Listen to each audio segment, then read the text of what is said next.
Hello, I'm Christian Technology, and in this video tutorial I'll be going to show you how you can fix the issue that you're not able to remove your Bluetooth device from your Windows computer.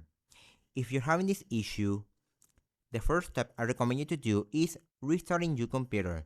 Sometimes your issue can be resolved by just restarting your computer. To restart your computer, simply click on the Windows icon, click on the power button, and select Restart to restart your computer.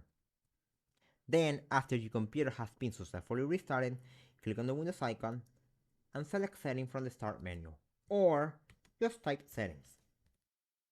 Once you are in Settings, click on Bluetooth and Devices,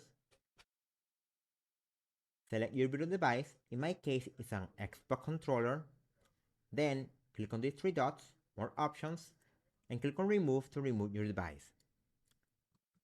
But if this still didn't work for you, the last step I recommend you to do is right click on the Windows icon, click on Device Manager. Once you are on Device Manager, click on Bluetooth.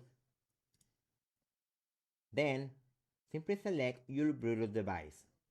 In my case, it's an Xbox controller. But if you don't see your device here, simply click on View and click on Show Hidden Devices. Sometimes your device that you're trying to remove might be hidden, so you might have to select this option, Show Hidden Devices. After you have done that, simply select your Bluetooth device, right click on it, and click on Uninstall Device. Then, go back to Settings, Bluetooth and Devices, and as you can see, my device has been successfully been removed.